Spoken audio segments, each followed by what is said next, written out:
All right, everybody, welcome to yet another intro to LA Meekly. Pretty straightforward one we got for you this month. We have it all rehearsed. That's it.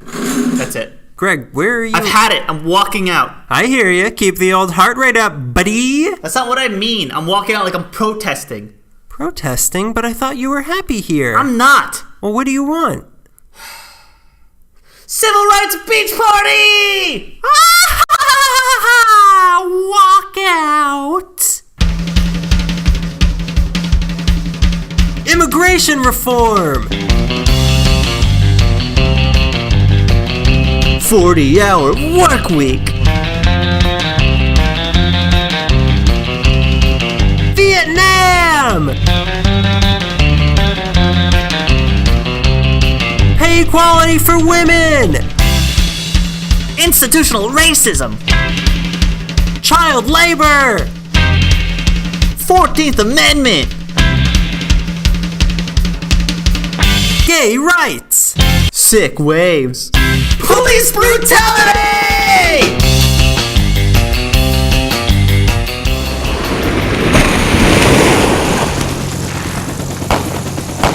Oh no. Oh no. We've surfed too far.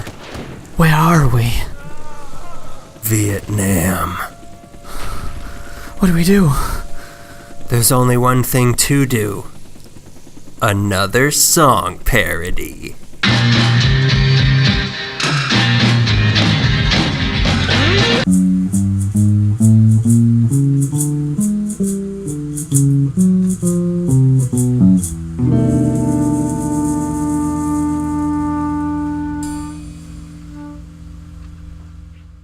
Hello, everybody. Hello. We couldn't sync that up, but you know what? I did it on purpose. I wanted you to look the fool. People respect me for going first. He's a brave one. But also the first one in, first one to die. Is that the rules? I thought he who smelt it doubted. I thought that's the rules we were playing by. You know I smell right now, so I'd appreciate I'd appreciate it if you didn't announce that to all of the people who can't smell me right now. One of us has overstayed their welcome at the Skunk Resort. We ain't talking about Denver, Colorado, buds. And I'm not talking about those kind of buds. Welcome to Marijuana Weekly. Hi, welcome back. Hello, everybody. It's good to hear you. Oh, you didn't know that we installed those microphones in all of your homes? Oh, everybody snores so gently. Until we stop the snoring. Don't we, Brother Gregory? Pillows are not for napping on anymore. That's what heaven's clouds are for. Once you pass to the beyond. And we've threatened. All of our listeners. Luckily, we don't have enough listeners for it to count as a murder spree, so we're good. We could take them one by one. Yeah, they're all misdemeanor charges anyways. Miss and Mr. Demeanor. Yappa. Funny ma. So it's March. I hope you had a good leap day. Yeah. To honor that, we are going to cover some of the city's biggest marches, protests, demonstrations, walkouts, walk-ins, sit-ins, dine-ins, drive-ins. Each time you go to the drive-in, it's a political statement. I hope you know that. Save your receipts. Yeah. Save your ticket stubs, please. Give it to your accountants. Vote Trump. He'll subsidize every movie ticket in this country. As long as you're not Mexican. You stay home, guys. You stay home. Mexico. You stay in the casa. Man, that guy's going to win, isn't he? Well, if my vote counts for anything. Nobody wants him in when he's going to get in. This is going to be great. He's going to bribe the security guard in front of the White House. That's exactly what he's going to do. They're like the British guards, right? The guards to the palace? Yeah, you can bribe those. Yeah, for sure. They can't flinch, but you can bribe them. All right, so we're going to get a little political here. Taxes. What are they for? I mean, I'm not paying them. Are you? Am I supposed to? Why does the government keep calling me? Everybody wants hands out. All I got is 2 hands. Yeah, this month we're covering famous marches and protests, any kind of political stance that was taken by the community members of Los Angeles. We've been covering, not all of them. We found every single one. Anytime anyone had a political thought, we're going to talk about it. There's so many, but we sort of, some of them, didn't really go anywhere. Yeah, there's some that I was very interested in. I've been hearing about since forever. So I wanted to actually think about. The three, some of us like to learn new things on this podcast. The 3 I chose, I had never heard anything about before. Yeah, I don't know anything about yours. Neither do I. Oh, no. Oh, no. I thought you were supposed to do mine. What are you going to talk about? I I was going to just juggle. Cut another one. I swear I'm doing it. We juggle during all episodes we've recorded. We're going to start with the earliest one. It's not all going to go... What's the word I'm looking for? Chronologically? I was thinking consequentially. Wow, you're dumb. Yeah, keep talking. The first one I'm going to be talking about is the garment workers' strike of 1933. What do they got to strike about? Tell me. It was the fashionable thing. Put strikes on your clothing. It's cute. I think cute. you're mispronouncing stripes. Stripes? No, like Charlie Brown has a crooked strike on his shirt. Strike. Strike. How many times do I have to say it? Strike. He strikes at the plate, strikes on my shirt. What do we want? Equality. When do we want it? Doled out over a century. As you may remember, in the early 1900s, LA was not a very union-friendly city, and I ain't talking about those damn Yankees from the north. As a result, conditions for factory workers were what you could call less than ideal. I would call it sweatshop conditions. And I ain't talking about those relaxation resorts those damn Yankees from the north love. Sweatshop was your nickname on the basketball team because you just sweated so much. I was in the sweatshop boys when I was in high school. Going into the Depression, the garment industry was one of the biggest in town, the biggest industries there was. Yeah. During the Depression, it was one of the few businesses that actually flourished, and it turned into one of the fastest growing industries in LA. Everyone needs clothes, even if they don't have the money to wear them. On an average, everyone was naked during the Depression. Most people. I knew it. Yeah, that's why there's no pictures from them. Because they're all naked. Yeah. Also because film was expensive and nobody could afford it, but also because they were naked. No, it was because you take a picture of a naked person and the film burns. At least that's what happened to me. The witch. You wouldn't know. On an average day, there were some 3,000 workers in the between 150 to 200 dress factories that were downtown in places like the Platt or Anjac Fashion Building that is now between Two Boots Pizza and the Orpheum. Oh, really? That's the building. Oh, okay. During the height of the clothing season, there were closer to 7,500 workers on any given day in these factories. Now, these workers were all women. And of these women, 75% were Latina, mostly Mexican. The rest were Italian, Jewish, Russian, or otherwise white. The garment industry was taking in $3 million a year, and to stay afloat in such a competitive field, factories had to keep their prices low, and the way they did this was by keeping production costs down. Translate production costs for their workers. Keeping them down. You're just a tool in the factory. Working 9 to 5. Working 9 to 9. If you're lucky. And then some. And no overtime. No family. You might lose a finger. We're not paying. Call a lawyer. You don't have one. Don't talk amongst yourselves. And you can't speak English. Don't know what I'm saying. The women weren't paid per hour they were in a factory, but rather per hour they were actually physically working. So they'd get a bundle of materials, then they'd clock in, do their job, and once it was done, they'd have to clock out and wait until they could find more work. So basically they were being paid per article of clothing that was made, not per hour, and the employers fudged the timesheets to make sure, that was okay. The California minimum wage at the time was $16 a week. Yeah. Almost half of the garment workers in LA were making less than $5 a week. Isn't it the same now? On top of that, they had to give back part of that money to their employers off the books as a kickback. What? Yeah. I've always heard of kickbacks, and I never really understood what it was. I guess it's just like, pay me or I fire you. Like, that's a kickback. Wow. Yeah. It's also hanging out with your chill bros after finals is over. You never been to a kickback? I've given money to my employers. Is that what you mean? Yeah. Okay, yeah. I have beer money. Haven't you ever tasted a cold brewski on a Friday night? Finding actual work in these places wasn't even easy. The women would have to wander the floors of the different garment buildings, asking each company in there if they had any jobs. And businesses were constantly closing and opening, so work was extremely erratic. Life was hard in La Costura, as the Latina workers called it. Yeah. And unionization was out of the question. The city of LA had an anti-picketing ordinance since 1911, so demonstrations couldn't be made, and any workers who did try to start anything even remotely resembling a union were fired and blacklisted. Oh, that's so awful. Why would they strike, though? That's what I don't get. What's wrong with kickbacks? What's wrong? What? Pay the man. You're a woman.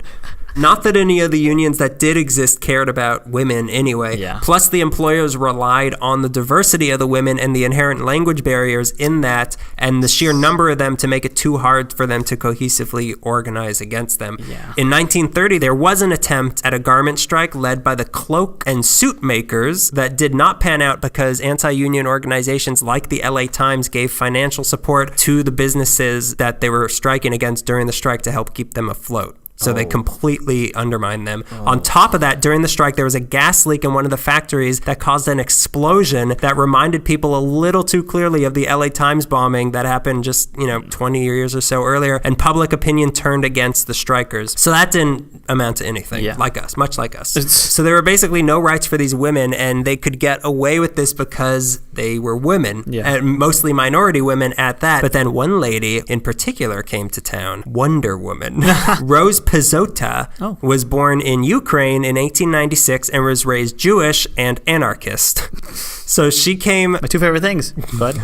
My two favorite qualities in a woman, in a Wonder Woman. She came to America and worked her way up the ranks as a labor organizer of the International Ladies Garment Workers Union, which was an organization founded in 1900 by white Jewish men to fight for women garment workers' rights on the East Coast. Now, Pizzota had previously been blacklisted in LA for union activity, but on September 15, 1933, she came back to town to try to establish a local branch of the ILGWU, that's what we call it, for the women here who were being ignored by the men running the organization back east. The men back east felt that trying to organize the mostly Latino workers in LA was a lost cause, but Pizzota disagreed, insisting that they deserved the same rights that the white women on the East Coast were enjoying. Enjoying is a strong word. Pizzota got to work right away with a mostly word-of-mouth campaign, spreading the good word of the possibilities that a union could offer them. And the more people she talked to, they then told their friends, they told their friends, she'd go to people's homes, and sure enough, people were interested. And on September 27th, a meeting was held at the Actors Theater, aka the Walker Theater, aka Walker's Orange Grove Theater, aka the Grand Theater at 730 Grand Avenue, where they laid out their demands of the Merchant and Manufacturers Association. They had 9 demands. Let me count you off. 10. Nothing. 9. Let's get the Dave Letterman top 9. My mother-in-law. So they had 9 demands. They wanted union recognition, a 35-hour work week, minimum wage, 6 holidays a year, regular hours, a chairman of each workshop elected by the workers, no work that they would have to take home with them to do, a time clock, and a committee to settle any worker-employer disputes. Hell yeah. Yeah, buddy. Yeah. I like the language. Time clock. Yeah, Time clock. We want a time clock. When do we want it? We don't know. We don't have one. They agreed on these demands, and that should they not be met, there will be a strike. So they submitted their proposal to the employers, and the employers did not even respond to them. Wow. Then the ILGWU got the National Recovery Administration to mediate between the two parties. The employees then agreed to the wage increase and the hours, but nothing else, and the ladies had had enough. Strike! We got a turkey. October 12th, 1933. Sorry, I gotta do some... gotta take a little strike of my own. October 12th, 1933, over 4,000 garment workers walked out of their factories and into the streets of downtown LA, and the employers promptly called the LAPD. It wasn't a particularly violent strike, but about 50 people were arrested. Reportedly, some of the strikers were throwing salt and tacks into the eyes of scabs that came to take their work. Wow, that's pretty badass, I must say. I don't know how do you aim a tack into someone's eye? I don't know, but easy. People in the 30s, I imagine, had a way to, like, if that's probably how darts started. Yeah, that's how they passed their I time. like doing this. The first game of darts was created during this strike. One of the employers also got arrested for hiring a guy to bribe a cop $800 to arrest all of the strikers. As the strike dragged on, the strikers began putting out a semi-weekly 4-page bilingual union paper called The Organizer to keep people informed of what was going on. They also bought time on a Tijuana radio station called El Eco de Mexico and broadcast on a station here called KELW every morning at 7 a.m. in English and Spanish to keep people updated. Like like a little like, this is what's happening today. Okay, cool. Still striking. Good night. Buenas noches. Good morning.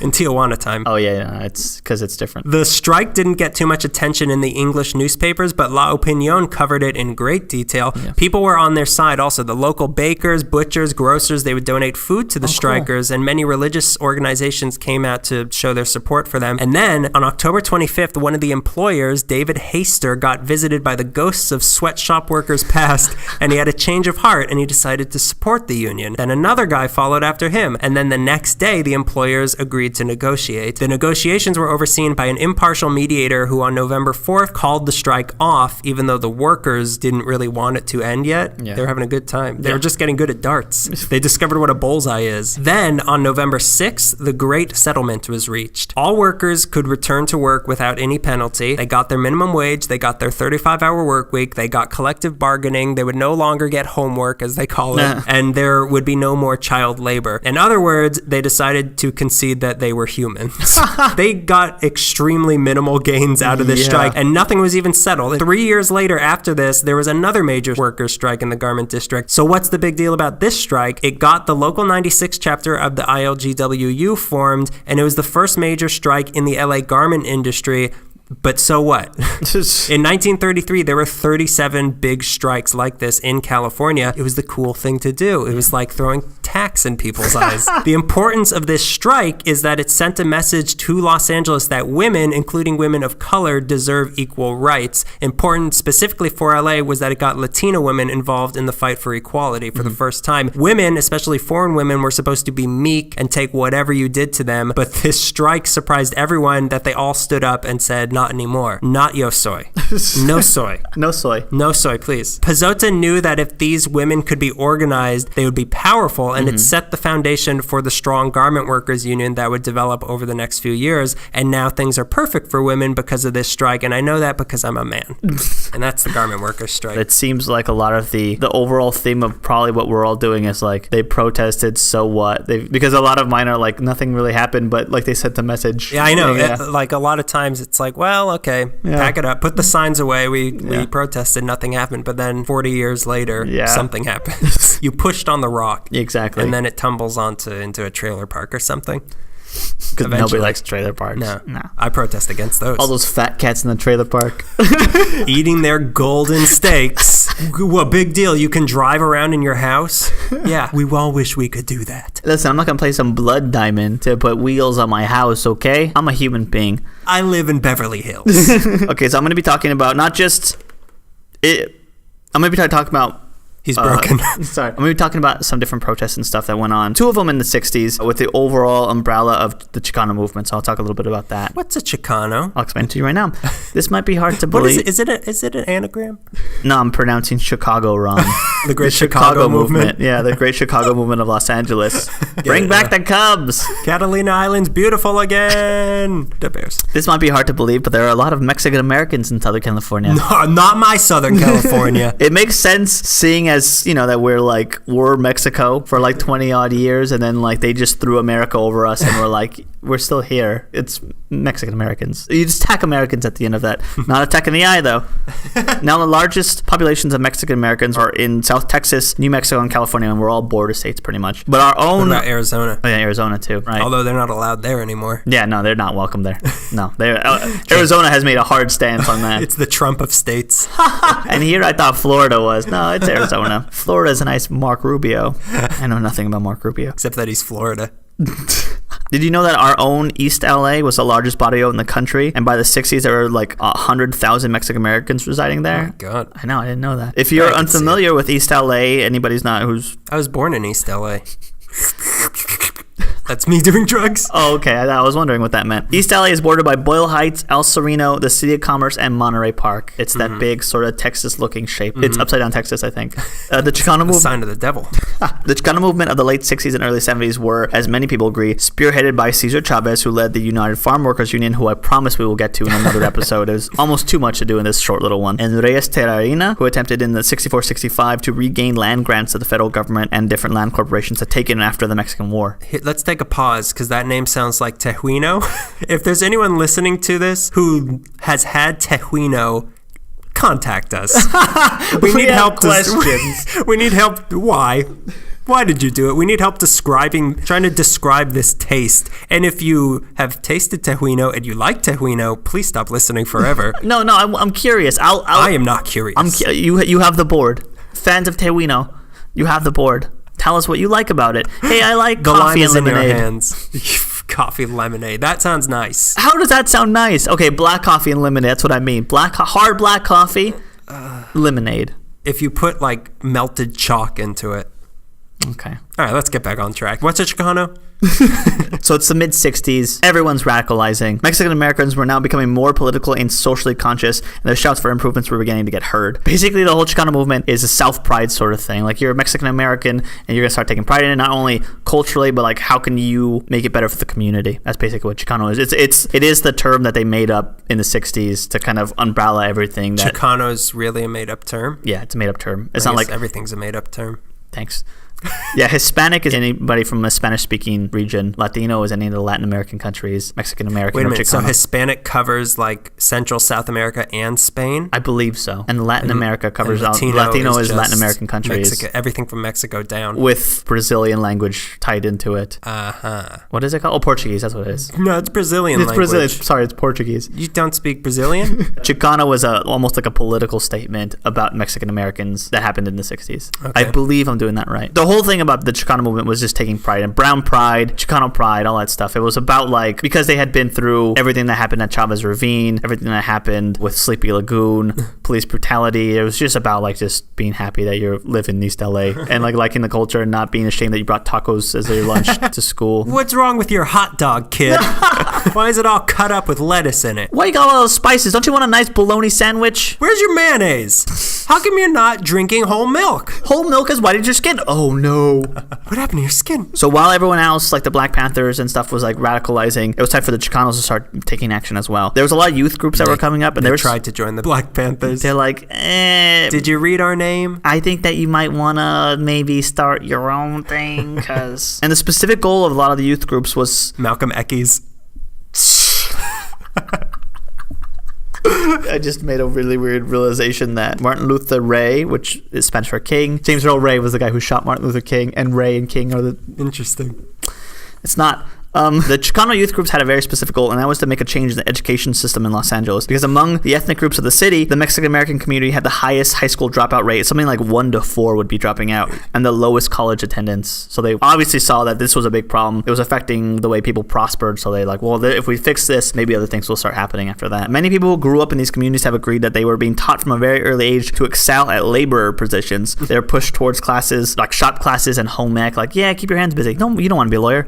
It wasn't just a problem for Mexican Americans in LA. Chicanos had the highest dropout rates in the country. In 1960, the average grade achieved for Chicanos stood at 8th grade, compared to 9th or 10th grade for other non-white groups, and 12th grade for any white groups. The white groups. Sorry. Canadians, the other immigrants. The worst ones of all. Raining down on us from the north. Some syrup speed. Faster than a speeding syrup. The Canadians. Dun, dun, dun, dun. Around that time, the per capita yearly income was a tragically low $968 compared to what the whites were getting, about $2,047 every year. Again, sorry. And the other non-white minorities were getting about like 1,000 something. Huh. So they were even lower than like African American? Yeah.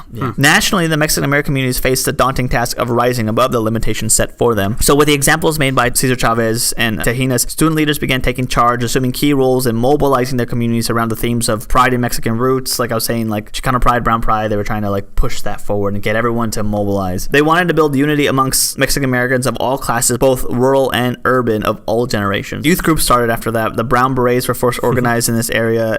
I think that the only people who should wear berets are the green berets, the brown berets, and maybe Dizzy Gillespie. And that whoever Prince was singing about. What about the Black Panthers? They look good in berets. They do, don't they? I've never seen a brown beret, so I don't know what it looks like. Do they actually wear berets? Or would they? Do they? You know, I saw a picture of them, but I don't remember seeing a beret, but I'm sure they do. They're the only people buying berets. They just don't look good. I'm sorry. Says the guy who's losing his hair and wearing a beanie permanently. Maybe I should adopt a beret. You're losing a hair but growing a beanie. Zing-a-zing-zing! Zing, zing, zing, zing. Feel that? You feel that? Does that one hurt? Come here, shunning. Does it hurt you when I talk about your impending mortality? As long as you still got hair down there, it's not a problem. The Brown Berets started in 1967. They were a group, kind of a militant group that wanted to... Why it was a play on Green Berets. Well, I know that, but like, why are berets the symbol of like militants? I don't question it. Ask a French mime. So the Brown Berets started in 1967. That same year, David Sanchez, a teenage social activist, created an organization called Youth Citizens for Community Action, the YCCA, with the intention of fighting oppression and discrimination. Like I was saying, the Brown Berets were more of a militant group. Yeah, they're concentrated on social movement in the Chicano community, but it was, from what I can tell, a lot of fighting police brutality, or like bringing up issues of police brutality. Yes? I'm just thinking that's the Village People song that didn't catch on. A year later, the M is the most fun part to dance. 2 C's! I will not be in this group again. Are you serious? The cop from the Village People was the one that beat them up. He beat up the Native American while the sailor watched. A year later, 1968, UMass started. The United Mexican American Students Group had formed a push for advancement for Chicano educational rights. There were 2 newspapers circulating regarding Chicanos, La Raza and Inside East Side. So radicalism was in, damn it. So it seemed unanimous in the community that action needed to be taken. Several activists came together to drop a proposal for better education. Yeah, the Brown Berets, UMass, other activists met up as well. Among them, as always pointed out, the Lincoln High School social sciences teacher Salvador Sal Castro. You had student leader Paula Crisostomo, and you had a college student Montezuma Esparza, who went on to make the walkout movie. Name. Me too. Montezuma's a good name. That's a really good name. It's my favorite Knott's Berry Farm ride. You won't get on it. I just like watching it. It's too scary. It's too scary for me. He's gonna take revenge. I don't like that. Revenge means death. I don't death. need that. I'm gonna sit on this bench with Charlie Brown and watch everything. Come on, Chuck. I need some psychiatric help. Where's Lucy? I got a nickel. Is she in? The doctor is out. Walk out. Together, they drafted 36 demands to put before the Board of Education. The demands focused on things like bilingual education, bicultural education, Chicano staff members, not just teachers, but also working in the administration office, smaller class sizes, which they wanted to do by building more schools in the area, better facilities, and an addition of a Mexican-American history to the textbooks that are already out. A very good set of proposals, so of course it was denied. Their needs were not met, so the group decided to hold student walkouts, or blowouts as they called them. Blowout! I'm having a blowout! Oh, you gotta go to the hospital for that. The high schools they decided on for the walkouts were Roosevelt High in Boyle Heights, Lincoln High School in Lincoln Heights, Garfield High School in East LA, Wilson High School in El Sereno, and Belmont High School near downtown, near the Tommies. Ooh. These were the schools that they pre-planned to have walkouts, but there was about 10 more that would also end up walking out or spontaneously, like Venice High and Jefferson High. Now, I always heard about the walkouts of the 60s, but I never understood their immediate impact, other than it being visually shaking. But the real threat of a student walkout was that the LA public schools are paid based on the number of the students that attend each day. So if you walk out, they don't get paid. So you hit them right in the wallet spot. Now, it was time to go forth and protest, but it was hard, seeing as almost all their meetings were infiltrated by plainclothes policemen. Common theme. That's going to be coming up. They're just shifty, these cops. Why can't they always be wearing their uniform? Even have pajama versions that look like it. My robe also has a badge. My sleep boxers has a holster attached to it. They're always falling down. My boxers need a belt. Pre-planned or not, doesn't matter, because the first blowout was not a regularly scheduled program of events. Although they had planned to walk out soon, the first walkout at Wilson High School in March 1968 was spontaneous, or at least premature. A premature blowout? I know nothing about that stuff. No. Next never, topic. Never happens. Next episode. Episode over. Good night. It happened after the school principal, Donald Skinner, canceled a student production of Barefoot in the Park, claiming that it was too risque for Mexican-American audiences. I can't even fathom what he meant by that. But they're not ready. Put your shoes kids back are on. going to love it. But it was enough to push the students out of school. 300 of them out the doors. School administration attempted to stop them. They used senior students to block the main exit, which I hope didn't count as an extracurricular activity. It's an internship. But the protesting students just used the auditorium doors instead. They just like, oh, whatever, block the door. They rattled the school entry gates back and forth. Inside the school was just another protest. Everybody was throwing books and fruits out the window. Fruits? Where'd they get so much fruit? Lunch. The apples they were going to give to their teachers? Exactly. And teachers were pissed. How am I going to eat tonight? How am I going to keep the doctor away? So then once all this chaos is going on, the police and the press showed up as some students were forced to return to class. Many refused. They formed sit-ins. They continued to protest. They said they would not go back to class until the demands of the Chicano proposal were met. And with that, the Chicano blowout protest began. Boom, March 5th. What's that, like 4 days later? The following Monday, hundreds of students stepped out of Garfield, Roosevelt, and Lincoln High protesting the... Odie, John Arbuckle. Lasagna. Whatever the mouse's name was. Unfortunate Monday. We're walking out. Garfield, Roosevelt, Lincoln, all had walkouts that day. They walked out saying, blow out, blow out. What do we want? A fair education that equally benefits all students. When do we want it? Decades ago. 2,000 students walked out of Garfield High between the 5th and the 8th. My God. With them, they carried pamphlets on education reform, which is so cool to hand out. The next day, March 6th, Roosevelt had another walkout. The principal tried to secure the gate, but the students climbed over it and into the arms of police officers who attacked them. We got you. Don't worry. Hit them.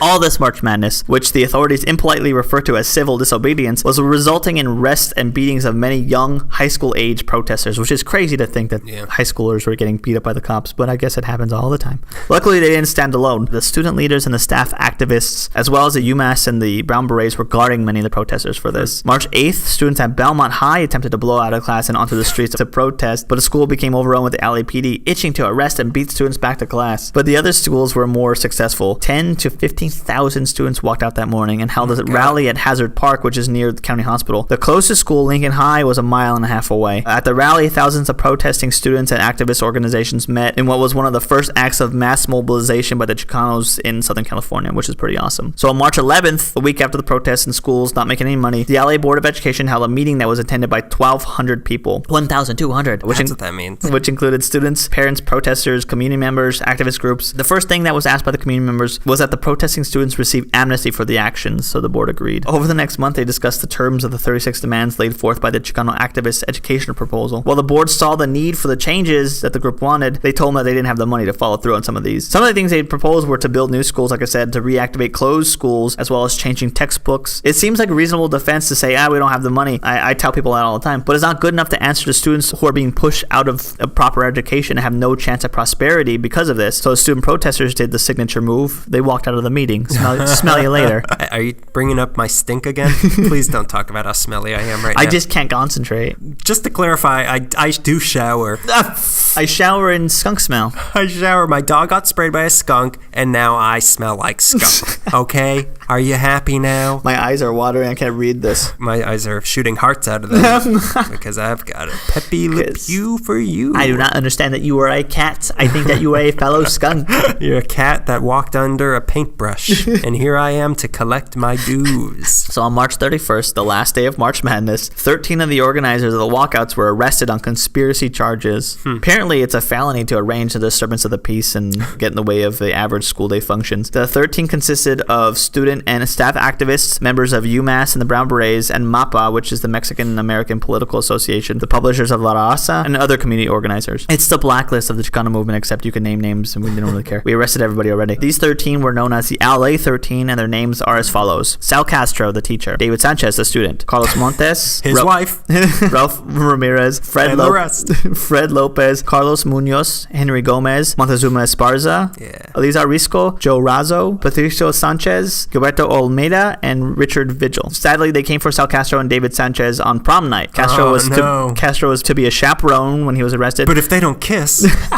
And Sanchez was two Back to the Future references so far in this episode. We will get them all in. How many do we do like every episode, though? Like at least 9. Ronald Reagan? He's coming. Just to be sure. The actor? You can't do something like that to peaceful protesters and not expect a huge response from activists. People began immediately protesting and demonstrating outside of the Hall of Justice. But this time there were some heavy hitters out to protest with them. Black nationalists, Students for a Democratic Society, the SDS, Senator Robert Kennedy, and Cesar Chavez were all showed up. The Chicano Legal Defense Committee and the American Civil Liberties Union stepped in as their legal defense, which is pretty cool. There was so much steam built up to the protest of their arrest, but many look back at it now and they see that once they were taken into custody, the attention of the activists shifted from the education system to the release of the LA-13, which is a pretty sneaky move, because now it's like, oh, hey, remember what you were talking about? We don't. It wasn't until June that they released the Lincoln High teacher, Sal Castro. He was released on bail, walking out of the police station to 2,000 supporters who rallied outside. He wasn't able to return to the classroom to teach until October of that year, after months of protesters sitting in and doing other demonstrations. The focus seemed at that point to be splintered off into different causes, and without a unified effort in one area, no push was strong enough to make a change. Many now say that while it sent a powerful message to the LAUSD, the walkouts were unsuccessful in achieving their goals. But something that is positively to thank for the walkouts is they awakened a political consciousness to the Chicano community and made many aware of the problems that Mexican Americans face in the country. Long-term goals. Long-term goals, exactly. I think the 3 I did, you kind of see like it be built to a certain, like they awakened it and someone else came and did a little more and someone else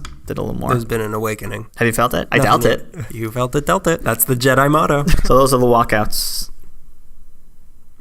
Oh my God, that was abrupt. Well, that was 1968, right? Yeah. Let's take a step back just 1 year. The next couple ones sort of clump together in the same, there's overlap. So we're going to take a step back from 1968 to 1967. Oh, all those bad decisions in 1968, I got to take them back. Yeah. It's a clean slate, everybody. Everyone's still in class. Now it's time to talk about what happened in Century City. No. 1967. Hey, LBJ, what exactly happened that time you came to LA? The year's the 1960s. Yes. Incense. Peppermints. Oh my God, the president's been shot! Taking over for that dead president was a man named Lyndon Baines Johnson. Oh, LBJ, I don't like you. And in 1967, he was gearing up to get some fundraising to plant the seeds for his re-election campaign. As many presidents do, he decided to come to the home of loose funds and public influence to do this, Los Angeles. There was going to be a $1,000 per plate fundraising dinner in his honor at the Century Plaza Hotel at 2025 Avenue of the Stars in Century City. It's across from the Annenberg Space for Photography. Oh, yeah. In case you're wondering. This hotel opened only the year before in 1966 and was the apex of luxury in the city. So many presidents ended up staying there over the years that it was nicknamed the Western White House. But like old-timey Western, like Back to the Future 3. Saloon? Yeah. Like Back to the Future 3. In 1969, this was even where Nixon had a party. Nixon likes to party. I like to cut a rug with the youngest of them. My +1 is my surfboard. So Nixon had a party in 1969 for the Apollo 11 astronauts after they got back from the moon, still smelling like cheese. And I don't smell like cheese, if that's what you're wondering. This particular dinner in 1967 would include some of the most powerful people in the city and would have a live performance by the Supremes. Oh, fun. I want to go to that. Yeah, it's only $1,000 and you get dinner. Oh, yeah. And you get to walk into a hotel. That's priceless. Sounds like a pretty good time. Yeah. I'd do it. Good time, yeah. I'd elect a murderer. Unfortunately, something called NAM was going on at the time. Viet? The Viets. It was happening. The war in Viets had been going on for over 10 years already at this point, which did you know the Vietnam War was like 20 years long? Yeah. It's weird. It's awful. Although we're living through something similar right now. It'll never end. I hope not. So it was going on for about over 10 years at this point, but public opinion wasn't really that against it yet. It didn't happen. Not everybody knew someone who was dead yet. No. That was another yet. 2 years, and then suddenly everybody knew someone who was dead. Yeah. So this was years before Kent State, 2 or 3 years before Kent State, and there really were not many protests against the Vietnam War. But 2 guys, Irving Sarnoff and Donald Kalish, decided to use this opportunity to publicly demonstrate their group, the Peace Action Council's opposition to the war in front of the president while he was in town. Cool move, guys. So they filed for a parade permit during the time of the planned dinner. That's just a funny sentence to me. Every parade to me, I think it happens like the thing. Spontaneously? I think it happens like the end of Animal House where it's just like, ramming speed! And then you suddenly have a protest. Like, I forget that you have to fill out forms and get police to like, hey, can you not beat us up this day? Not today, Not please. today, please. Well, today wasn't that day. You'll find out. Okay. They planned for it during the dinner, and the route was to start at the Cheviot Hills Park, go up Pico. Have a nice little lunch, a tuna sandwich, and then we're going to march. Nothing gets you going more than a nice tuna sandwich. You go up Pico, turn left onto the Avenue of the Stars, pass by the hotel, and then end on Santa Monica. The hotel went to court the day before the march to stop it from happening, but no luck. It's too late. The wheels are in motion. You can't stop a parade. Yeah, that's a squeaky wheel. So in the afternoon of June 23rd, 1967, people began to gather in the park to get ready for the march. There were all sorts of people gathered there. Hippies, commies, church people, my 3 favorites. A lot of different activist groups joined in. Some were militant, some were not. But the most notable characteristic of the crowd was that it was mostly middle-class white people who wanted to have their opinion on the war known. Many of them brought their kids with them, It'll be your first protest. Yeah. And what a protest. Many of these kids were under 10 years old. Oh, no. So it was like young families. So the crowd was gathered, and there were a few speakers, including Benjamin Spock, live long and prosper.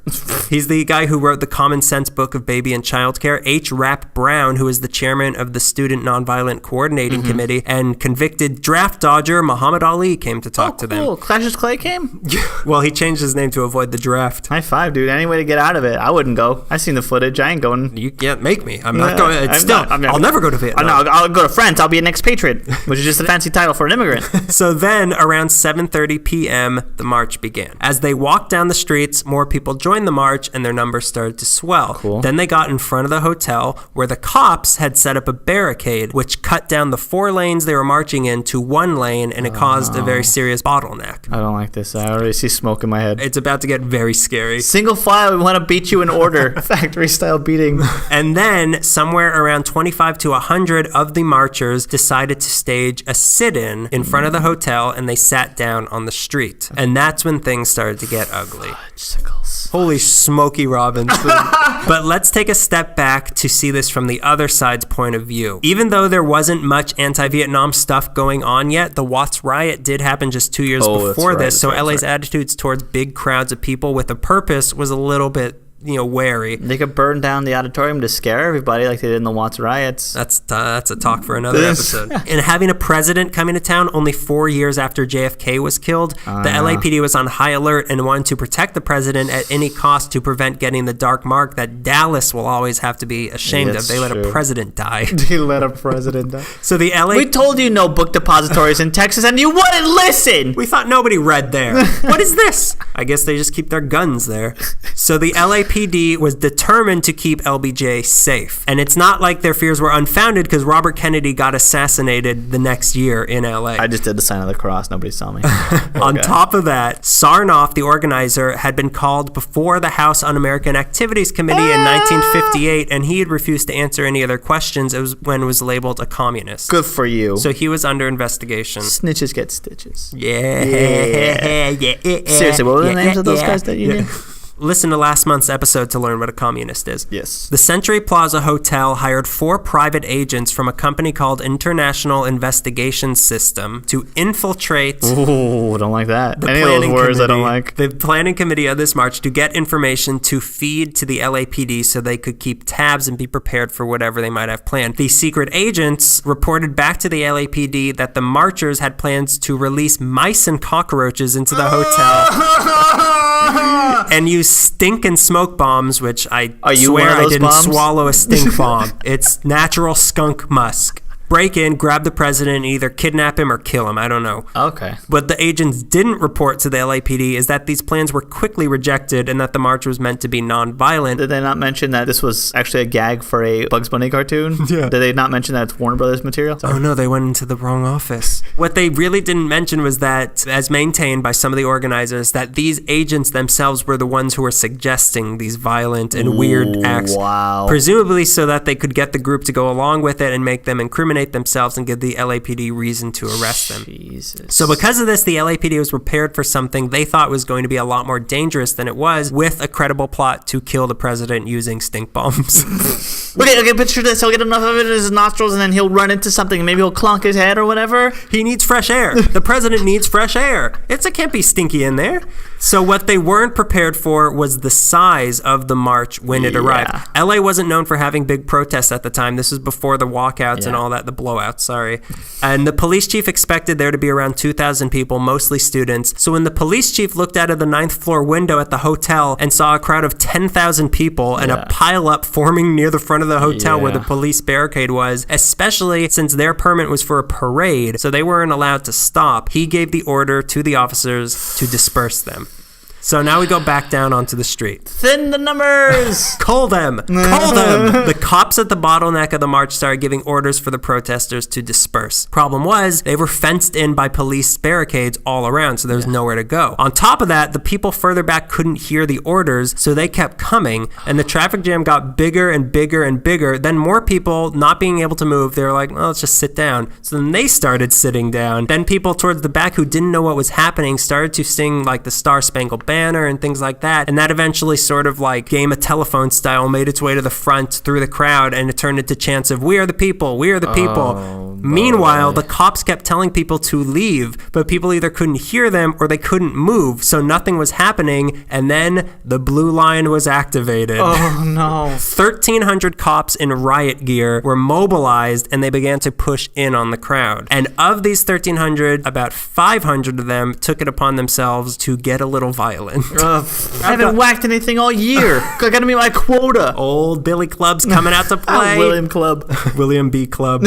So as the crowd got compressed more and more by the cops, there was less and less space for people to move. So to remedy that, the cops began beating people. Oh. They pushed and prodded whoever was in their way. People were falling over and getting trampled, and it wasn't just adults. Like, that's the worst part of this. There were cops seen hitting children, seniors, and disabled people. There was, God, I read horrible stories. There was one, this woman was like with her younger kid who had some sort of like tumor on his brain or something and couldn't walk well. And the cops kept pushing them, and the mom was like, don't. Like, my son has something going on with him. Don't stop pushing him. And they kept pushing. The kid fell over, and they started stomping on the kid. God. And the mom threw herself on them, begging him, don't hit him in the head. You could kill him. And they just beat them both. Oh, my God. The whole thing, it quickly descended into pandemonium. The cops pretty much like sheepdogs barking, trying to corral all the protesters back. Some other incidents that happened. There's an underpass under the Avenue of the Stars on Olympic Boulevard that a bunch of people ran into for refuge from the cops that were pushing down the Avenue of the Stars, which at this point was quickly renamed the Avenue of Seeing Stars. The Avenue of the Scars.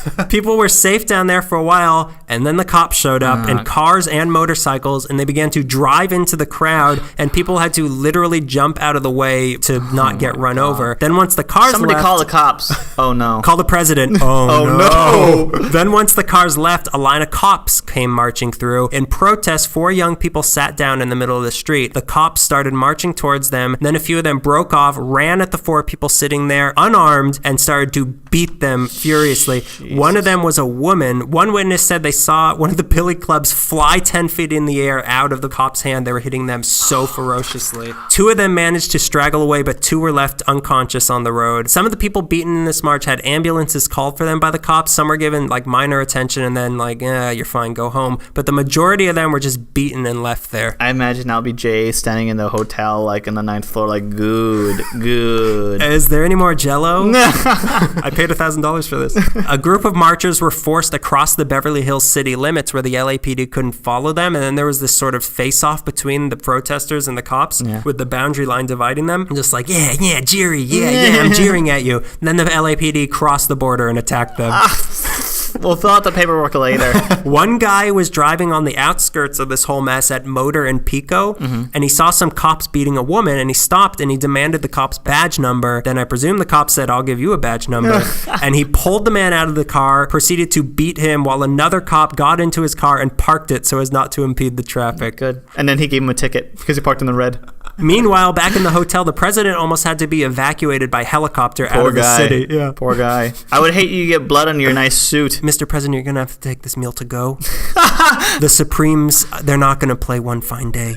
The Zeppelin's ready. We'll take you. After about 90 minutes of these atrocities, the frenzy was over. The crowd had been either beaten back into Beverly Hills or back to Cheviot Hills Park. 51 people had been arrested. Many more were injured. Over 500 people filed complaints with the ACLU. On the other side, 4 cops were reported injured, one of which was from a broken blood vessel in his clubbing hand. Poor guy. He's probably got workman's comp. The media completely downplayed the severity of what had happened that night. Cops hurt in protest. One cop gets a black and blue hand from doing what? I don't know, but don't worry about it. He's a cop. It wasn't until years later, if ever, that this event got the attention that it deserved. After less than a week, with no interviews of any kind of any of the people who had filed complaints, it was decided that the LAPD had taken proper action to remedy the situation. There's still a lot of debate and disagreement on what exactly happened that night and whether or not the police were actually justified in what they did. Even the organizers of the march years later couldn't agree on whether or not some of the radicals in the group set off the police or whether the police just completely unprovoked did this. The deputy LAPD chief was disgusted by how the LAPD had acted. Many of the marchers were angry with the organizers for not warning them that it could turn violent because they brought their 5-year-old kids here. So it sounds like there was a lot of like miscommunication on both sides, but it also seems like portions of both both sides were just itching for a fight. Like, they really wanted it to turn into what it did. It was a confusing situation, and it was a confusing time for the entire country. It's easy to say that the cops screwed up, and I will, but it's also easy to understand that they wanted to do whatever it took to prevent LA being the city that let the second president in a row get assassinated, which they genuinely seemed to think was a possibility. The march itself was the first of the huge anti-Vietnam War protests and was the first course of what was to come with all that stuff. Yeah. Just as important, this was the first time the police turned on the white middle class. Yeah. Like, as one reporter said, it was the first time he had ever seen a white woman getting beaten by the police. Welcome to the club. It was a turning point for the country. It wasn't just minorities anymore that were being, Yeah, so they can't stay quiet anymore, right, guys? Now everyone was involved. Yeah. One good thing to come out of this is that LBJ didn't do much public campaigning after this. It's even credited with being the start of his decision to not run for re-election. Meanwhile, on the day that this podcast comes out, March 1st, 2016, the Century Plaza Hotel, which is now the Hyatt Regency Century Plaza, starts its $2.5 billion remodeling that won't be completed till 2018. See you in 2018. So if you want to recreate what happened that night in 1967, just trespass into the construction zone, and I'm sure the security guards will be happy to play along with you. Yeah, they love that. That was ridiculous. A rough one. That was horrible. Let's talk about another Vietnam protest. But along with that, I want to talk about, I'm very interested in one of the casualties of this one. There were three. One of them was a prominent figure in the Chicano community. His name is Ruben Salazar, and I just thought I would talk about him because I'm very interested. I always thought he was a singer. I think you're thinking of Rudy Valley. I'm always thinking of Rudy Valley. Can't stop thinking about Rudy Valley and Frankie Valley. Ruben Salazar was born in Juarez, Mexico in March of 1928, but was raised as a U.S. citizen in El Paso. He grew up middle class there with his family. He attended Lamar Elementary School, and from an early age, he was very socially conscious and aware of wrongdoings. In high school... Wasn't Richard Ramirez from El Paso? Or? I think he was, yeah. I think, that's what I kept coming up thinking, like, wasn't it El Paso? But I didn't want to look it up because I want to go back there. I don't want to go back to that man. I don't want to talk about that man anymore. In high school, he wrote an angry letter to the Herald Post, where he would later work, regarding a college team with a black player that wasn't allowed to play in El Paso due to segregation laws. He served 2 years in the U.S. Army, and upon his return, he graduated from Texas Western University in 1954 with a degree in journalism. Soon after that, he began writing for the El Paso Herald Post. He caused a storm in his 18 months as a staff member there. He interviewed a woman known as La Nacha, who controlled the drug trafficking in Juarez in the 50s. He's like the Sean Penn to her El Chapo. Pretty much. People actually liked him, though. He was constantly pushing for... I love El Chapo. El Raton? It's my favorite crime boss. Who's yours? A living crime boss or dead? I'm kind of a Mickey Cohen guy, but I can see what you're going for. He's out there. Does Nixon count as a crime boss? He is not a crime boss. I'm much more of a lackey. Boss never. No. Salazar was constantly pushing for tighter control over illegal drugs that were coming through the border. And as a show for this, he brought a package of marijuana to the office to show everyone how easy it was. And they're like, flush that, please. It's so easy. He also shook the community with an expose he wrote about the poor sanitation and cruel treatment that went on in the Old City jail. He was able to get a first-hand experience of this cruel treatment and poor sanitation because the paper allowed him to pose as a vagrant and get arrested. That's the kind of journalist that this guy was. I like that kind of journalist. Me too. That movies get made about them, and you're like, oh God, don't do that. Except this one. No Ruben Salazar movies. Please, Hollywood. I know you're listening. They're gonna get Sean Penn to play Ruben Salazar. They're gonna get El Chapo to play Ruben Salazar. We know he's open for roles. He's taking offers. He got caught trying to get his headshots taken. They wanted to take a mugshot of him. I got this. You want me to autograph that? I thought I was going to dress like a cowboy for this one. Guys. In this mugshot, I'm like a wacky sailor. So during his stint with the El Paso Herald Post, he had brief journalistic stints in Petaluma, San Francisco, Santa Rosa, so he's getting more familiar with California. Well, if you love California so much, why don't you marry it? I'm not ready to, but maybe we'll move in together first and see what it's like. So he moved to California. I feel like you're taking a jab at me. Aren't I always? Isn't it always just playing with a knife that's already sticking out of your back? That I put in. Doesn't this hurt? This doesn't hurt. What are you talking about? What? Lost babe in the woods. What? Huh? What? So he moved to Los Angeles in 1959, and after working for some smaller papers, he started working for the LA Times. The smallest of papers. The smallest of papers. He eventually became the Mexican bureau chief for them, speaking for the Mexican-American community. And his brave journalism continued from there. The paper sent him to the jungles of Vietnam, where he was able to report on the conditions on there. He was almost killed when the Viet Cong attacked. He was a witness to the Tlatelolco. Did you just swallow your own tongue? I'm going to try to say it really fast. Tlatelolco massacre of 1968, which saw the military slaughter of student protesters, which must have been devastating to witness. In Vietnam? No, in Mexico. When he came back to the U.S., he focused on the Mexican-American community, writing about East L.A., which, like I said, was the largest Mexican-American community in the country. Mm-hmm. He became the first Chicano journalist to cover that ethnic group, and several of his pieces were about the critical treatment the city was giving that community, or what am I trying to say? Underwear. That's what I'm trying to say. I forgot to wear underwear. The poor treatment to the underprivileged areas. That's what I'm trying to say. He was one of the most outspoken people against the LAPD, and Chicanos respected him for that. That's the problem, though. I feel like this episode has kind of turned into anti-LAPD. We have like 4 of those episodes, and I think only one of our episodes is like, go PD. Yeah. Hey, they're not all bad. When the North Hollywood bank robbery is happening, yeah, we're on LAPD's Those side. are some fine shots. Fine shots. You nail him right in the neck. Ruben left the Times in 1970 to become a news director at KMEX, KMAX, a local Spanish language television station. While at KMEX, he started investigating allegations of police brutality and corruption, and they went after the LAPD hard. Here are some of the things that KMEX was looking into. The suspicious deaths of 6 Chicanos that the sheriff's station in East LA was reporting as suicides. He was also looking into reports of officers planting evidence on Hispanic defendants. In March of 1970, KMEX aired footage of LA officers beating Chicano students, and in July of that year, LAPD killed 2 unarmed Mexican nationals, Gallardo and Guillermo Sanchez, while raiding their apartment in search for a suspect that didn't exist. The federal grand jury indicted the 7 officers involved in that case, and then all were acquitted, which this could have been written in 2015. Yeah. Easy peasy. But not 2016. No, things are gonna change. Things have changed. Things are changed. Utopia. All of these investigations led to 2 underground officers visiting Salazar and warning him that his investigations were dangerous in the minds of Barrio people, which I personally took as the people will revolt if they know how easily we can get away with killing people. So 6 weeks later, the Chicano moratorium happened and Salazar would be dead. According to his friends, I read somewhere that he was starting to have weird, like a premonition about that, and he was starting to like clean his desk up and like do weird things like that. Putting all of his belongings in a box. I just get this weird feeling. So around the same time, the Chicano moratorium was beginning to develop as a protest against Vietnam War. People were starting to put together because, in particular, there was a disproportionate amount of Mexican Americans that were being drafted, killed, and wounded in Vietnam. While Chicanos were about 10% of the population in the Southwest, in 1967 they accounted for almost 20% of those who were killed in the war. Just thinking about my own personal thing, my own life thing. I do have like 5 or 6 uncles that were drafted into Vietnam, so it is kind of like, oh, that's not everybody, right?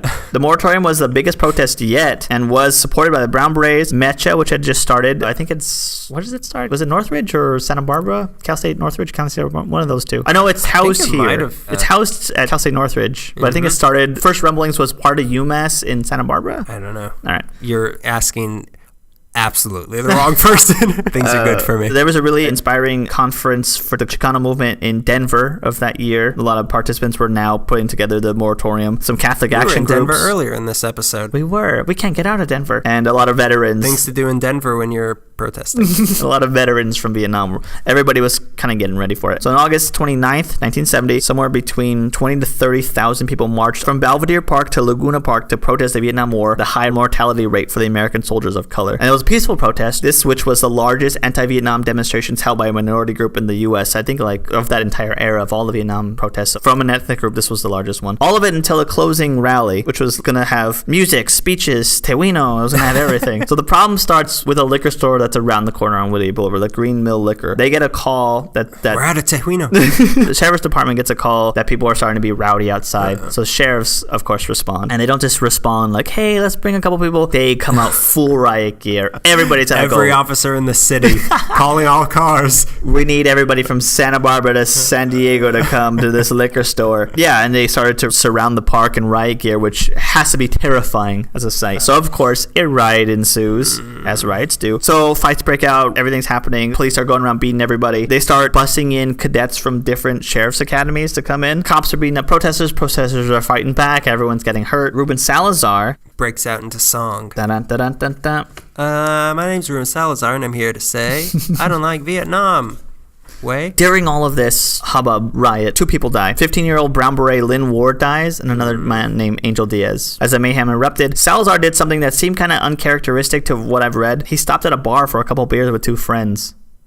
Silver Dollar Bar. It was hard to get a gauge on it because some of it I read he did it just as the riot started, and then other ones is as it started to die down. But either way, like he's a journalist, he's like this brave journalist, but he's sort of like the scene. Yeah, it kind of didn't make any sense. I'm not saying that he was a drinker, it was just he should have been on the scene. It seemed like from everything I read, he would have done that. With him having supposed premonitions, it probably was the best bet to like, hey, I'm gonna duck out for a while. I know the cops are having fun the only way they know how, so I'm gonna go have a beer. Him and his 2 friends went to the Silver Dollar Bar, which is near Laguna Park, I think around the corner from the Green Mill Liquor Store. Here's the thing: the people who run the Green Mill Liquor Store, they claim to have never put that call into the sheriff's deputies. So sheriff's deputies surround the Silver Dollar Bar, supposedly looking for a man armed with a rifle, who, as it turned out, was captured hours earlier. Deputy Tom Wilson fired a 10-inch gas can into the bar, which fractured Salazar's skull and killed him instantly. Now, this particular gas can was not regulation. It was designed to use against barricades. There's a much smaller one that you shoot into, like, windows for people, and it breaks apart and tear gas everywhere. This one was meant for, like, hey, I'm going to shoot a wall I don't plan on breaking. And so he mistakenly shot a different one. Mistakenly? Yeah, he was mistaken. I guess they look a lot alike, but this one's meant specifically for this. According to witnesses, the officers left Salazar's body there on the floor for several hours without medical aid. Although the officers emerged... They tend to do that. Yeah, they don't really care much. Although the officers emerged without charges of wrongdoing in his death, some believe that they have targeted him as an assassination. A lot of people call it an assassination. It's a lot of weird circumstances. Yeah. After all of this, he's sort of seen as the martyr for the Chicano movement, which I'm pretty sure he never really wanted. Salazar had a wife and 3 children that he left behind after the cops killed him. Yeah, so these two things are always tied together, really. It's odd. It's one of the biggest anti-Vietnam demonstrations, and it's successful as any other one. Like, if it gets scary because of the cops, then it gets remembered, which is a really sad thing to think about. 2 things that happened are now tied together. One of the largest anti-Vietnam demonstrations and the death of Ruben Salazar, and it's now one big compact event. The movement and marching against Vietnam and all this positive protest and the Chicano pride is also going to be tied to ideas that the police have conspiracies and they assassinate people, just like the Black Panthers have their thing with the FBI. The FBI, exactly. Now the Chicano movement has their thing with the LAPD, and it seems like now they're locked into an eternal fight between the two of them, where they're never going to be able. Will they? Won't they? Exactly. That's Get a room, you two. And don't beat each other up. Please make it a romantic. Get a cell. That I think covers Vietnam. What was that? 1970. That was 1970. Yeah. So I'm gonna step back yet again to. This is like the worst board game where I keep stepping back. Like, not come one back. Step forward, one just step wanna back. Make it to 2015. We're going back to 1967. Okay. You just can't leave that good year. That's the year I dropped acid, and I just can't leave. I can't find it. I dropped it. I'm looking for my lost acid. Let's talk about the Black Cat. Korolev, Lugosi. It's about gay people. Oh, okay. We're here, we're queer, and it's always been that way. This next one is a landmark incident for the gay rights movement, but to lead up to it, let's experiment a little and take a quick look at the gay history of Los Angeles. Okay. There's been a gay community here since the native days when gay people were considered to have 2 spirits living inside them at once, and they were respected and they were honored for it. As the city we now know started to develop, it attracted a lot of gay people because being a young city, it was less established, not bound by the social rules and traditions of the older cities back east. You were not going to get burned at the stake. No. You just get killed by the LAPD. So people were able to get away with being a little more free, a little more themselves here. Yeah. Tons of old Hollywood movie stars were gay, lesbian, or bisexual. I didn't even, I had no idea. You had no Cary idea. Grant. Oh, you didn't know Cary Grant was gay? I think he was bisexual, but I did not. Oh, really? Okay. I had no idea. Yeah, I Communist. I will never watch North by Northwest again. He faked At all least those not kisses. the same way. So in June 1947, a woman who went by the name Lisa Ben rearranged those letters, and you'll get it. I'll give you a minute. Funny. It's also a man and woman's name. She was a secretary at RKO, and she used the office equipment available to her at her job to print Vice Versa, America's gayest magazine. Oh, vice versa. Yeah, it was the first regular gay newsletter in the United States. Do you think that's why I know about it? Well, obviously. Because you're gay, right? So in 1950, a man named Harry Hay, who I'm sure we'll get into in a future episode, he founded the Mattachine Society at his house on Cove Avenue in Silver Lake, which is credited with starting the modern gay rights movement. In 1952, One magazine started in LA with their first issue coming out. Get it? January 19th, it came out January 1953, making it the first national gay magazine. There was also organizations and social clubs like the Satyrs Motorcycle Club, started in 1954, which was made up of gay World War II vets and is now one of the longest running gay organizations in the country. They're also credited with playing a big part in creating the leather community because they were bikers. Oh. Yeah. Gay clubs and bars. Have you ever seen a leather daddy?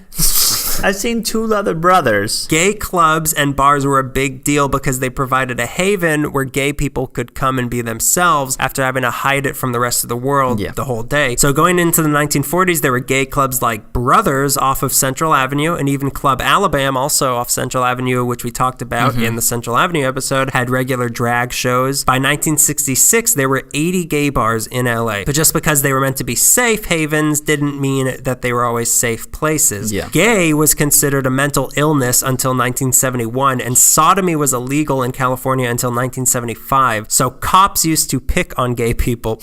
That's putting it lightly. Pick on them with bullets. They would entrap gay men. I guess they would pretend to be gay themselves, and then when they tried to kiss them or something, they'd be like, "Oh, you're under arrest. I like this. You're under arrest for stealing my heart." Thief. So they'd charge you with some bogus minor charge and then a lewd conduct charge. So you could either take the minor charge and pay the fine, or the lewd one and have to register as a sex offender. Jesus. On top of that, if word got out that you were arrested for this sort of thing, you would lose your job and your family would probably disown you. Could we use the word blacklist for that?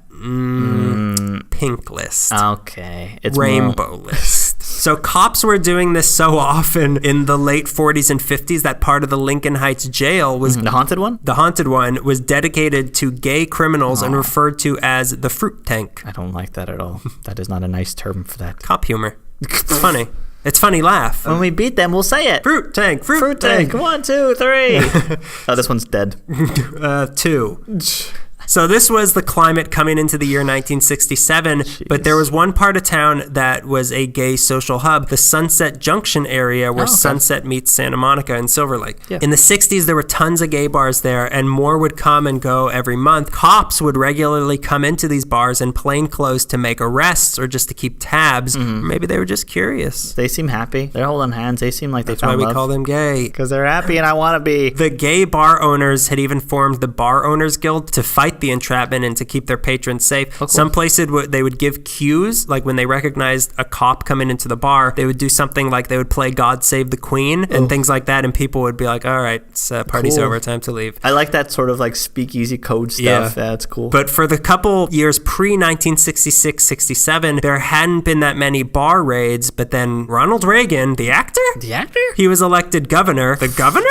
And the local police station in the area with its newly elected chief wanted to impress Reagan and make a name for himself, so the raids started back up again. What station was that, you ask? What station was that, I ask? The Rampart Police Station. At it again for the first time. Long history of being corrupt and mean to everybody. So now that takes us to December 31st, 1966, New Year's Eve. It's not a leap year. A bar at 3903 Sunset Boulevard had only been open for 2 months, the Black Cat. So there's a big party there for New Year's, people having fun. A band called the Rhythm Queens was playing. Cool. There had been a costume contest earlier in the night down the street at the New Faces Bar, which is where Circus of Books now is. Oh. So because of that, there were some 15 or 20 guys in drag in the Black Cat. Also inside were about 12 plainclothes cops, keeping a repressed eye on everything that was going on. What's all the priests at?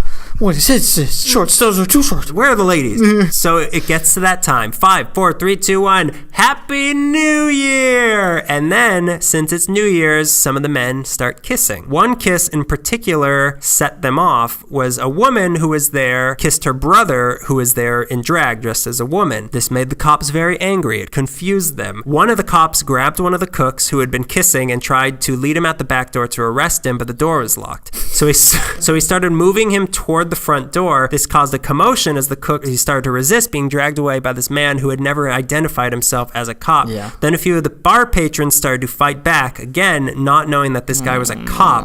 Then, about 5 minutes past midnight, all hell broke loose. It's a hell of a way to start 1969. 67. Oh, 67. One of the other cops grabbed a pool cue and smashed one of the guys in drag over the head with it. Then more people got involved in the fight, and all the rest of the cops, all the 8-ball in the corner pocket, all the rest of the cops tore down the New Year's decorations, and they just started grabbing and beating down whoever they could. No New Year's for nobody! Nobody got New Year's! No more progress. They started beating them with pool cues, billy clubs. Guys started getting dragged outside, but a couple guys ran to the New Faces bar to hide, but the cops followed them there. It sounds like Michael Myers is a cop. He's out there, I swear. When the cops barged in, they asked who owned the place, and the person who owned it was a woman named Lee Roy. So then she came out, and they thought, here we go again, another guy in drag named Leroy. So they started beating her. Oh, Leroy, I'm sorry. They broke her collarbone, left her bloody on the street before they realized, oh my God, it's a woman. Oh my God, it's a woman. Oh wait, it's a woman. We should have beat her 2 minutes less. So while they were in there, they also grabbed the bartender, dragged him across the bar over broken glass, proceeded to break his jaw, his skull. They ruptured his spleen and didn't give him medical attention for 22 hours. This whole ordeal lasted about 10 minutes. Then 5 cop cars showed up at the Black Cat to take in the 16 people laid out on the sidewalk under arrest to the brand new Rampart Police Station. Many of those arrested were in drag because that sort of evidence would elicit the strongest response in the people who hate gay people who would be, On the plus side, 2 of the cops had been hospitalized.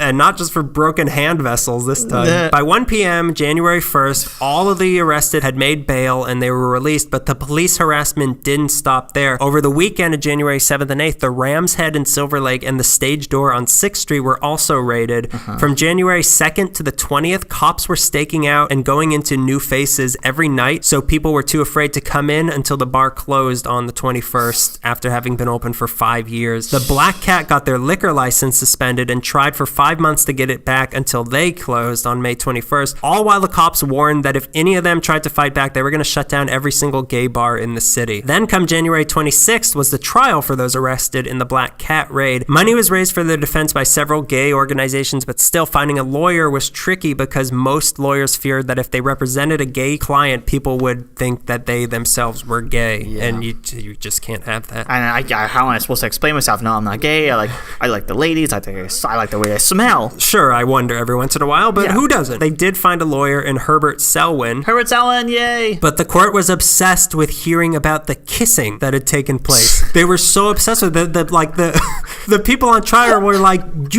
they were beating us. Like, those cops there were beating us, and they were like, yeah, but who was kissing who? How much lipstick did you have on? What is it like? Like, how do you know? Like, how do you know when a guy's going to be into it? And they just kept bringing up the kissing. They're like, let's talk about the kissing. In the end, 9 were cleared of charges. 1 had a hung jury because he claimed to be straight and made a big show of kissing a woman in the halls between sessions, so everyone got confused. They didn't know what to think. 4 were charged with kissing someone of the same sex for 2 to 3 seconds. 1 was charged for 10 to 15 seconds worth of kissing. God, 1 was charged with a peck on the neck. This is ridiculous. Repression court is in session.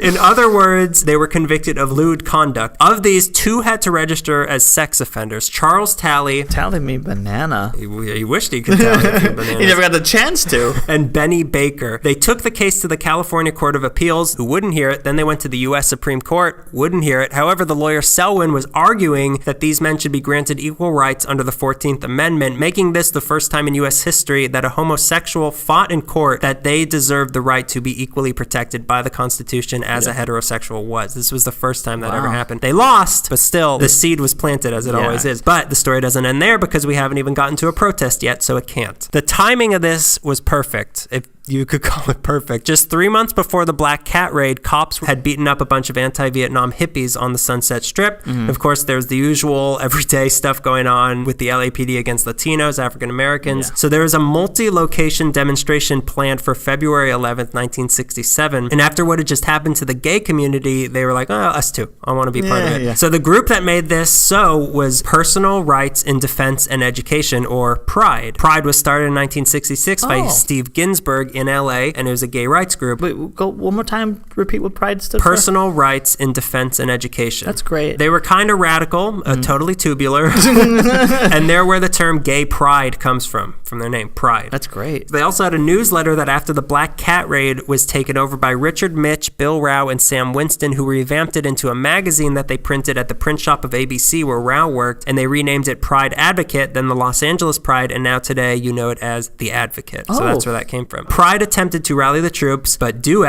tell these troops, telling its members to join Negroes, Mexicans, hippies against the establishment war on minorities. I'm making a fist right now. But a lot of people were just too scared to join in because they were afraid of the violence that they had seen the police committing, which is something that should never happen in this country, that people are afraid to do anything. But the organizers took that into consideration. Part of the reason they wanted to demonstrate on the same day as all the other groups was because then the police force would be spread thinner across the city city and there would be less risk of violence. It wouldn't have 19 cops beat me up. I have like 6. Yeah, I could deal with that. Yeah. So February 11th came with protests by hippies on the Sunset Strip, African Americans in Watts, and Latinos in Pacoima and Boyle Heights, and a reported crowd of between 300 to 600 LGBT and LGBT supporters at Sunset and Hyperion right next to the Black Cat formed, with people holding signs like Peace in Silver Lake. It was being monitored by about 50 cops, but they kept the protest so orderly so they wouldn't give the cops any excuse. Like, they wouldn't even, like, don't throw your gum wrapper on the floor. No eye like, contact. Don't give them anything. Yeah. They were too scared to even announce that this was a gay rights protest, so they said, "We won't say who we are tonight, but look around. We promise that after tonight, the love that dare not speak its name will never be quiet." They were speaking, of course, of Lord Voldemort. So the protest ended without any more violence, and this whole incident was mostly forgotten. The Stonewall riots in New York City, they get all the credit with being the start of the LGBT rights movement, but that happened 2 years after what happened at the Black Cat. So this wasn't the first gay rights demonstration in the country. It was definitely the first in California, and it was the biggest one that had happened so far. This was where gay people decided that they weren't going to take it anymore. One of the religious newspapers in town at the time warned its readers that homosexuals, who have always been dependably meek, are fighting back. The stand at Dependably meek. The stand at the Black Cat paved the way for 1968 when Reverend Troy Perry started his very gay-friendly Metropolitan Community Church in Huntington Park. Then the first gay inn started happening in Griffith Park, and then Stonewall happened, and then LA had the first Pride Parade in 1970. So it can really all be traced back to the Black Cat. Some people compare that place to a place like the Edmund Pettus Bridge, which sounds kind of silly because it's a bar in Silver Lake. But when you think about it, it's not really, because just like African Americans, gay people had to fight to where they are now, and this is where it started. The Black Cat became many different bars over the years, but it wasn't until 2008 that it was designated a historic cultural monument, and it got a plaque that incorrectly designates it as the location of the first LGBT demonstration in the country. It wasn't. Yeah. It is, however, the first gay historical site in California. As of 2012, the Black Cat is back in existence. This time it's just a restaurant by the same people who do the Village Idiot. But my favorite part of this whole story is that, in a way, the whole gay rights movement was started by the Rampart Police Department. The ultimate irony. Because they don't like anybody. Monsters. Yeah. Monsters. Gay people. The nerve. Well, luckily, my next one has very peaceful police, because by this time, the Rampart Police Department has been shut down. Reformed. Reformed. They're cool now. Yeah, they're pretty cool. Cops, pretty cool. Except for... Long list. The last 2 protests I covered were Chicano specific, and although the Chicano movement made up a significant portion of this next protest, they were not the only ones that were affected by it, and we are not the only city to protest or to fall under the attack of the Immigration Reform Act of 2006, which is what I'm going to be talking about. Ooh, boy. The legislation that passed by the U.S. House changed illegal immigration from a misdemeanor offense to a felony charge.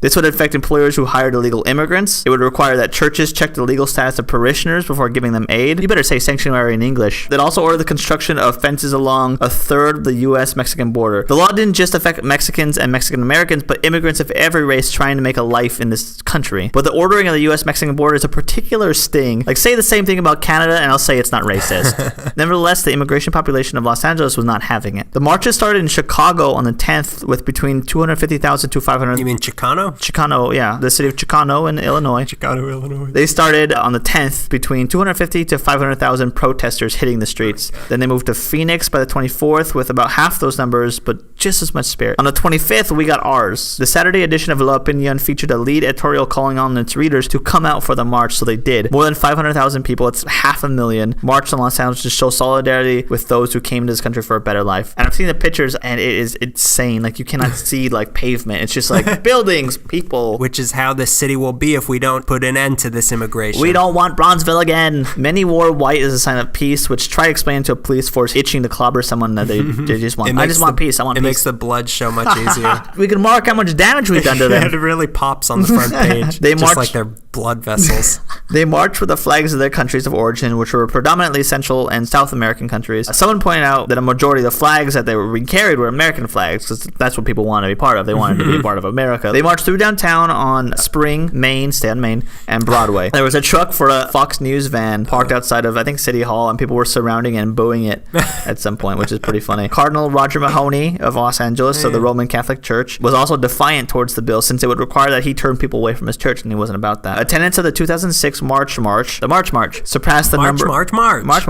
surpassed the number of people who protested against the Vietnam War and Proposition 187, which was a 1994 state initiative that wanted to deny public benefits to undocumented migrants, which never passed, thank God. These marches continued on through the country from Virginia to Tennessee to Ohio. President Bush then pushed for a guest worker program, which would be more lenient on the immigration bill and migrant workers, which many people were pleased about, but the problem came from people like citizens of America who supported this bill. Although there was a massive opposition to the crackdown on illegal immigrants, a Zogby poll done late in 2005 showed that 62% of Americans surveyed wanted more restrictive immigration policies. So now it was time to show the American public who supported tighter immigration regulations how hard it would be to live in this country without immigrants working all the jobs. Los Angeles got an even bigger march on May 1st, not May March, on what people refer to as the Day Without Immigrants. I don't know if you remember that. Do you remember that? I think I remember that happening. I also remember a movie coming out like A Day Without a Mexican. That's a thing that happened too. This was another nationwide protest that saw 1.5 million people on the streets protesting. When was this again? May 1st, 2006. Yeah, I think I remember being at CSUN, and it was like, that's right. Yeah. I sat firmly, and I've never sat tighter in my seat in my life. What are they coming for? What do they want, and when do they want it? I couldn't hear them. In LA, the rallies were scheduled for 4 p.m., so school-age kids wouldn't miss classes, and for those who wanted to miss school to protest, you could do that too. In total, I think they said 72,000 middle and high school students, about 1 in every 4 students, were absent from school May 1st, 2006. What was the other 1 in 4? Dropout rates. Yeah. In 19... Interesting. I think that's some nice poetry. It is, isn't it? Traffic went down 90% in LA and Long Beach. So that's who we have to blame. Once again, we saw 500,000 protesters on the streets of LA. 200,000 marched to the City Hall in the morning. 400,000 marched along Wilshire Corridor by the evening. Others plan to attend Stay away from the Century Plaza, trust me. They will bottleneck you, and LBJ will come back from the grave. I want dessert. I don't know what LBJ sounds like. He's very southern. I want dessert. And I want dessert, and I want it now, but first I want to watch all those heads get burst in. Burst them in. Burst them in, boys. Burst them in deep. Now, come on. No neck like Barney Rubble. Others planned to attend church services or to join the protest during their lunch breaks. Some workers requested paid time off or shifted their regular work schedule just so they could take the time out of the day to be an activist. This is how important this was to people. Businesses all over the country were closed when people walked off the job. These were all peaceful protests. There's no riot gear. There was nobody getting bloody anywhere. The overall vibe was very positive, although a riot broke out in Vista, California, but that's too south for our concern. But I think we were the state with the most protests. Modesto, Santa Barbara, Orange County, San Francisco, like all up the state. The effects of the protests are still largely unknown. The bill had passed the previous December, so we wasn't about stopping it. It was just about letting people know that we didn't like it. Bush eventually became not president. Nobody is happier than me about that. I think what the bill had the most effect on was just increase in border patrol. I think that was the biggest thing from what I read. If there was a huge decrease in profits for companies that saw walkouts that day, they are not sharing that information. But a message was sent to the White House that all over the country, a large portion of the citizens and non-citizens are willing to step out into the streets to show support for people who are here for better opportunities. And this is something that we're still fighting for. Future president of this hellhole, Donald Trump, wants to be president of starting all over again. I'm ready to march every this 10 time. years. He wants the president of Mexico to pay to build a wall. I think the president of Mexico responded by calling him a chump? I don't know. Put me on the Mexican side if that's the case. Oaxaca Mictli sounds pretty cool, though. It's the immigration march in 2006. I remember those. I went on a march, but I think it was like 2004. I don't remember. Yeah, I remember it. I didn't know what was happening, but I knew something happened. Little boy with his eyes closed. Yeah. I've had my horse blinders on. I'm just trying to graduate. I think with the 3 that I did, I saw like for each one, it was the largest of its time. Like each protest was like, that's the most that'll ever happen. And then it just kept getting more and more. Yeah, mine were all like, not necessarily the biggest, but it's the first. Exactly. Yeah, I know. I noticed that with yours. But, good for LA. Yeah, good for LA. Yeah, we stand for something. We make a point. It's time this city shook things up with a way that wasn't from a fault line. 1, 2, 1, 2, 1, 2. Listen to that. Yeah. You'll get it later after funny. We all live in this sea. Once California breaks off from the United States and we float into Japan, you'll think it's funny. This is one of those episodes that turns me against the LAPD again. It fluctuates like episode to episode. Does it? But when you were talking, like, how many episodes were like, wow, the cops are mean people? Yeah. A lot. And through different decades. Yeah. Well, here's what I'll say. The bad cops make the good cops look bad. And the good cops make the bad cops look bad. Yeah, because they're bad. Bad to the bone. And they'll show you the bone. It's your bone. I'm bad to your bone. I'm bad to your bone. This is not a very cop-friendly episode, but you know what? It's not supposed to be. We're taking side. What can you do? We're reporting history as it happens. Here's a call to action. How about all of you walk out right now, go to your computer, leave us a review on iTunes. Walk out of your iPod and into your computer. And hey, just don't protest us, okay? Yeah. 5 stars. 5 stars. When do we want it? Soon.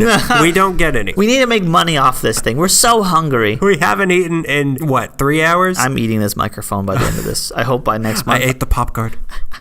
I like to say popcorn. Yeah, leave us a review on iTunes. You know what? Tell your friends about us. That's something we haven't tried before. Let people know that this is something to listen to. Get our name out there. Yeah, you're a big fan of Lost LA, but you wish that it was a little sillier. Give LA Meekly a try. You think that they didn't just quite get it right? Here we are.